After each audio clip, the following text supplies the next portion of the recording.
When you work with your client, from the very beginning to the moment where you start the induction, the hypnotic induction, there are various steps that are very important so that you can make it a successful session for your client and also for yourself. And here a lot of details are very important. And that is exactly that we are going to talk about now in this, let's call it this phase 1 up to the hypnotic induction. My name is Axel Hombach.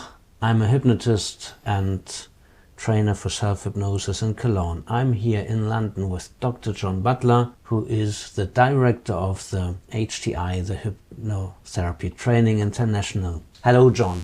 Hello, Axel, and hello to our listeners. In our previous interview, we talked broadly about various steps in the hypnotic process from the very beginning up to the point where we close our work with our client, where we come to an end.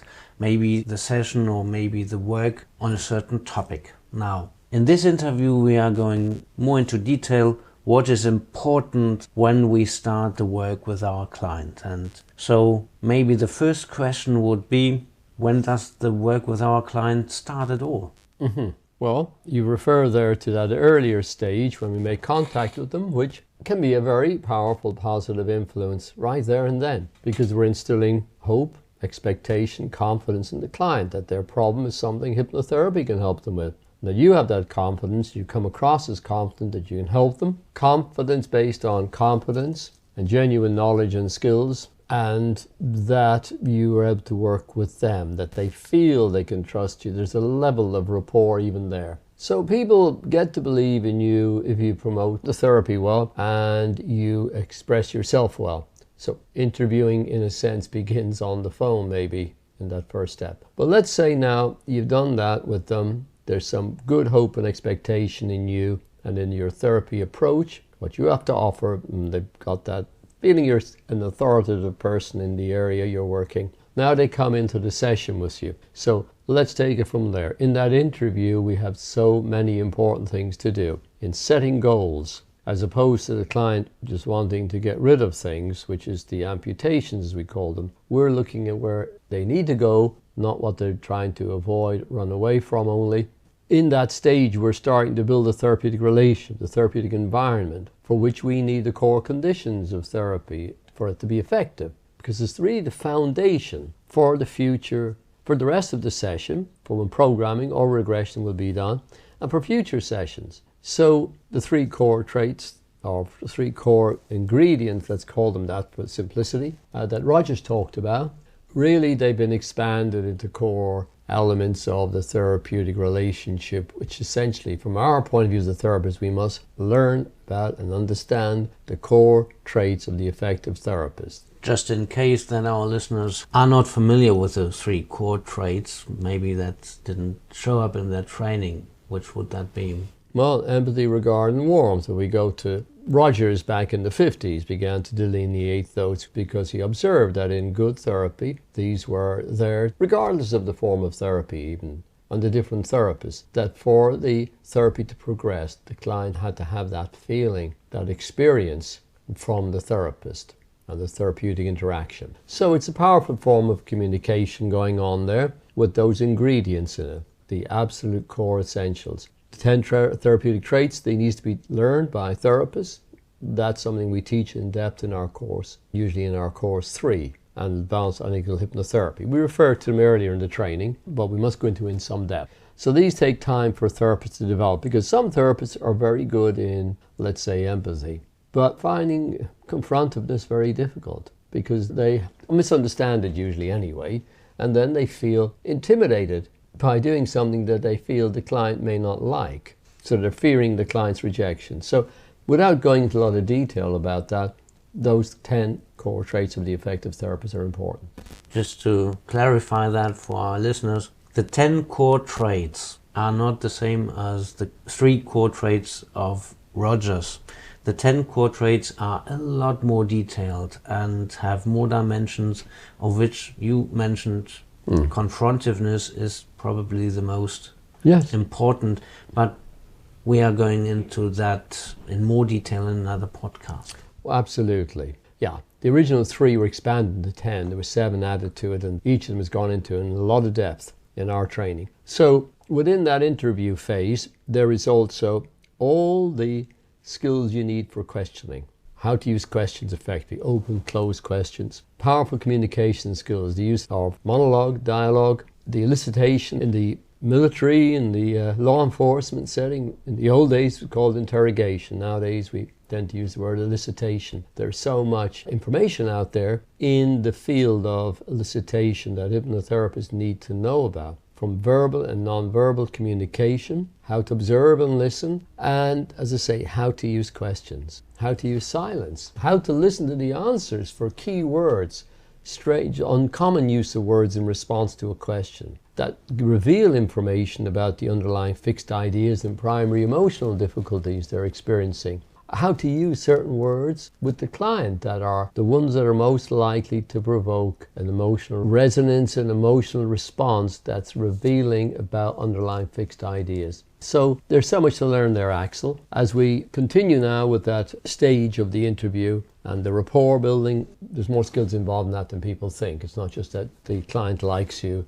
They may like you but not believe you can really help them very much. So in that interview stage, we talk a lot about uncovering.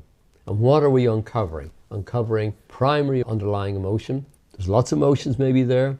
We're going to pick on one of them that's going to be very important for regression work. And not even if we don't move to regression, the underlying feelings and ideas attached to those feelings, these beliefs that drive the feelings, will be very important for us to know to develop the very best programming. So uncovering, there's so many steps to it, and the therapeutic relationship allows the client to reveal. They trust you, they believe in you, so the defenses can come down to one degree or another. And then, as I say, the use of questions and other skills of communication, and it's verbal and non-verbal. As I often say, observation and listening. Observing is often more important than even what you're doing with the listening, because in the non-verbal communication, so much is being revealed. You went into great detail in your last training that you gave last week, the hypnotherapy skills for life change. You went into very great detail there. Could you just say maybe 2 or 3 sentences why that is so important? And I will just add to that in the second course, the clinical hypnotherapy and advanced analytical hypnotherapy, we need to go into in more detail. Now, when you don't do that part well, you're missing so much information, because this is an information gathering stage, and it isn't just about the filling in of the form, the intake form, you know, married, single, divorced, separated, children or no children, what they work at, religious beliefs, education levels, and so on, or maybe about medication, medical questions. Those are things that need to be dealt with, but we're talking about emotional information, which is incredibly important, because underneath that is the structure of ideas that create the unhealthy emotions. For example, a person with a belief that they're not lovable or can't do a particular thing well, or whatever it is, will generate emotions of frustration, be sadness, anger. And so it's like stripping away the layers of the onion. You must get to the feelings, and then you must get to the underlying ideas. But if you don't know how to get to the feelings, if you just say, well, my theory is it can all be done cognitively, so I'm going to only ask cognitive-based questions. I'm looking for cognitive ideas in the mind, negative automatic thoughts. Well, that'll take you some distance. It doesn't necessarily take you where they need to go, where you and the client need to go. And so we have to have a much more comprehensive approach for the difficult problems in therapy. So we want to get the maximum benefit for our clients. And not everybody will gel with you as a therapist as they might with somebody else. We have to allow for that. Remember, therapy is a two-person endeavor. You do your very best to be your very best therapist. At the same time, you're relying on the person to commit to the therapy, to take responsibility for many things in life, and so on and on. To conclude, though, with the interview, this overview of the interview phase, we also have specific uncovering techniques such as sentence completion, gestalt dialogue, which is a very, very important aspect of good therapy. Dialogue between different parts of the body, between different emotions, or an emotion in a body part, or between certain people through memories that are popping up in their mind. So the interview is very rich. It's setting goals. It's determining where the therapy needs to go, because when we have that, as I said earlier in several other interviews, with an inadequate formulation of the presenting problem, the therapist is groping in the dark and relying largely on positive effects from suggestion, a little bit of placebo effects, which generate, of course, some value for a client, but that's a far cry from really good therapy. They'll be also giving bland suggestions, because they do bland at the subconscious level, because they're not really geared to what the client is experiencing subconsciously. And that's where we get the worst therapy, often based on online training, canned online training, where they download a series of scripts. And, these generic scripts are often poorly written, but they're not very deeply relevant to the client. I know that from social media, where in various groups, now and then there pops up a question, has someone a script for this and that? Yeah. Or how would you approach there? What script would you choose there? Yeah, as you say, it's so common to see it still. You're downloading 20 scripts for $5 or whatever it is on bedwetting, enuresis, nail biting, or smoking, where the success comes from tailoring the suggestions to the subconscious energies. If you're firing suggestions that don't relate to the client's real feelings about the smoking and their beliefs about it, you're missing the target all the time. It's just like missing the target with a bullet. On the other hand, you hit the emotional energies and the beliefs, the fixed ideas.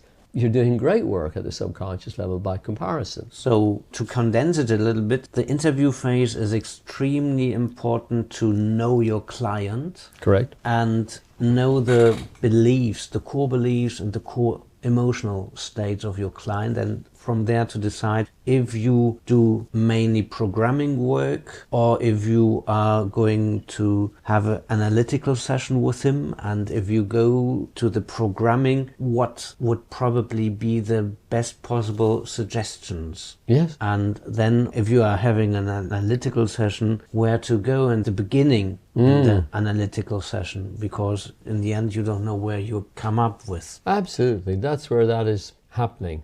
Those decisions have to be made. They're called therapeutic choices. Sometimes it's very obvious that the client goes in that direction, you're going with them. But it's an interactive process. If you haven't worked well with them, as like you said, you haven't been really connecting with them, essentially, they're not going to go very far with the therapy, at least not at a very deep level. So we have to learn those very important aspects of becoming a therapist. In-depth training, proper training is needed for that. While we have a 200-hour foundation, as it were, to the whole training, and then there's specialist additional classes we sometimes run, smaller scale often, in-depth training, 1 day or 2 day courses. And so therapy is a very in-depth process for long-term effectiveness, and we're touching on some of the key topics here. But I would also say that, well, let's start with the therapist. The therapists very often are told this technique will change the person. That's just so untrue. Something Gil Boyne railed against time and again. He said, no, you are the instrument of therapy. You use tools, the techniques, but you are not only a placebo, a suggestion on legs, you are influencing their subconscious at every stage with suggestion, waking hypnosis when you know how to do it. You're doing those with the client when you speak to them over the phone, when you're there with the session with them, as you work with them. And it's not something like, oh, I'm using covert hypnosis to control him. That's all very misguided ideas in many ways, although one can be destructive in influencing people, of course, like some of these cults, very destructive cults, that is. When you're using good communication, you're influencing, persuading people benevolently to positive ideas about themselves, to empower themselves, to understand themselves, to help themselves set healthy goals and achieve them. So you can see how the communication skills are so vital for this, and hypnotherapists' communication skills are a whole other level compared to the non-hypnotherapy talk therapies. Another aspect that you mention often in your classes is the readiness for change. Of course. And I believe this is another very important part of this phase one that we are talking about, and that also the client tests you if he can trust you.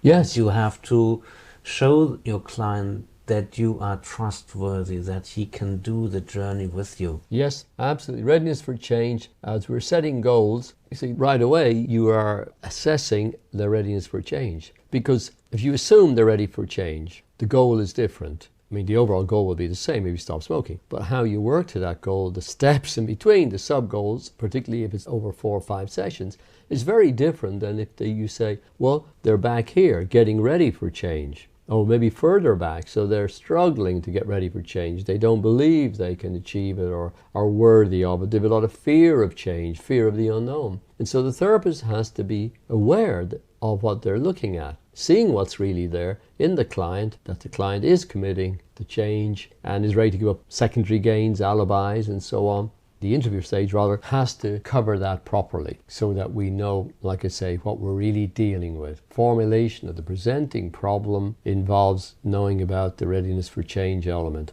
A client can come to you apparently determined to change, saying all the right things, but at a deeper level, having a great fear of change, a great fear of success, fear of failure, or maybe at some other level, wanting to sabotage the therapy for secondary gains. And to hear that are so important the non-verbal listening skills. That's right. And then you mentioned rapport sometimes, which is a part of the therapeutic relationship. Yes. That you have this trust basis, that your client trusts you, that you don't run away like all the others have done before that. Yes. And that you don't do some kind of a cuddle therapy. You don't end up either just giving advice or a kind of a warped form of sympathy, a negative energy which disempowers them. I will actually say that in my experience, much of what the client says when you're dealing with the deeper questioning is contradicted by their non-verbal expression to one degree or another. And there the confrontiveness is, for example, very important to confront your client with that. How to know how to do that. Milder, very soft confrontation in certain ways, other times much more strong. In a way that's always done therapeutically. So the client will benefit greatly and will be grateful even for what you have done. So then you've had your interview phase, how it's then progressing in the We're journey? getting ready to the programming phase, or we may be going to regression and analysis of the uncovered material, but that's another story. But we will cover that in the follow-up Of course. podcast.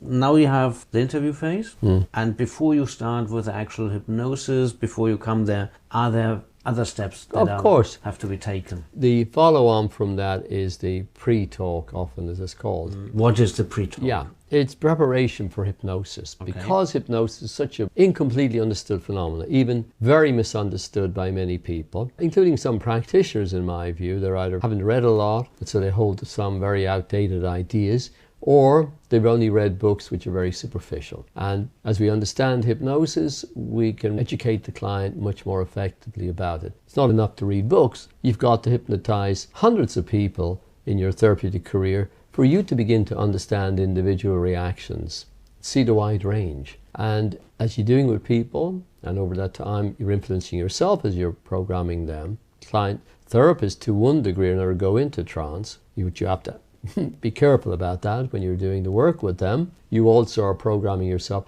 and therapists' own development, personal growth and development, and their use of self-hypnosis. I can't stress that enough. If your therapist or your trainer has not learned to use hypnosis effectively for themselves, I would be quite skeptical about their ability to help you as a client. You will only benefit largely through your own efforts, and the therapist is hardly even a catalyst. They're largely working at about a placebo level. In fact, the lowest functioning therapists are detrimental to clients. Clients would get better without them, strange to say.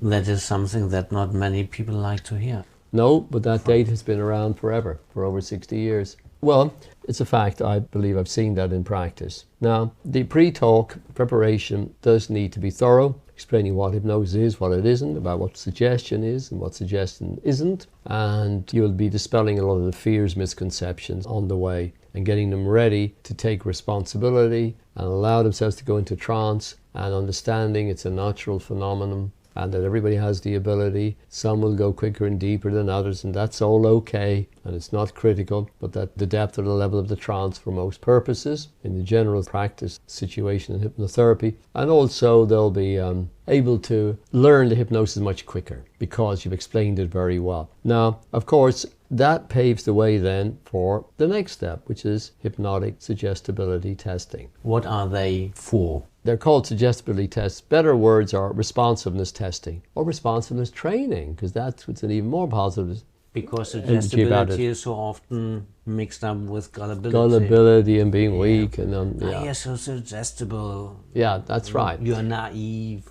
We really need to be moving away from this kind of language in hypnotherapy, but we still use every so often. Where you can, substitute words like responsiveness testing, responsiveness training, and if the person is very young, you may be just saying imagination training. We're going to use your imagination, help you develop it and use it. So they will allow the client to feel something other than just ordinary communications going. They'll begin to experience the hand rising, and they're not just lifting it. So that triggers in their mind to believe, oh, there is something powerful here, something interesting, different, something hypnotic, because the idea of non-voluntary and allowing something to happen without you consciously controlling it is very much a core part of hypnotherapy. It's been said that those tests, if the person passes them well, allows us to believe now they will be hypnotized very easily. Well, that's not that simple. However, there is positive, shall we say, correlation there. That generally, when they respond well with the test, they're allowing themselves to relax, not control it, not fight you. These are all beneficial for entering into trance. But then as you go into trance, things may come up that inhibit it. So there's not a simple correlation between those. And it's a very complex area anyway, but the tests are convincers for the client. It helps them feel that they're really dealing with something other than just pure talk therapy here. Secondly, the therapist can see the level of response to those suggestions anyway, and can work now more effectively with suggestion and training them with other suggestions. You can give them as part of their homework. So the client learns a lot from using suggestibility tests. In some cases, because some clients are very keen to master hypnosis, for which you have to learn those two areas very powerfully, suggestion and trance. Anyway, having got success with those suggestibility tests, we really are ready now for the induction proper. And that is going to be the content of our follow-up interview. And because we are now coming to an end of this part of the hypnotic journey, if you summarize it in 2 or 3 sentences before we then close and continue with the next interview. All right, interviewing phase is giving and getting information at the conscious and emotional levels, building the therapeutic relationship and environment, setting the goals, pre-talk, preparation for hypnosis, suggestibility testing, plus all those elicitation and questioning skills. You've got a lot of information about where the client is stuck, and you're now ready to begin giving them good programming, or the emotional energy is there and things are right, you can take them into regression and reprocessing of sensitizing or traumatic events. Thank you so much, John, for your insights, for the details, and talk to you soon again. Thank you, Axel, and thanks to our listeners. And to all of our listeners, if you have liked this episode, please give us a like, a friendly comment, subscribe to our channels, and share this episode via email and on social media. And make sure to follow up with the next episodes. Please check out our homepages. You'll find them linked on the homepage of this podcast. With that said, I'm Axel Hombach, online with Dr. John Butler. Have a great time. Until next time.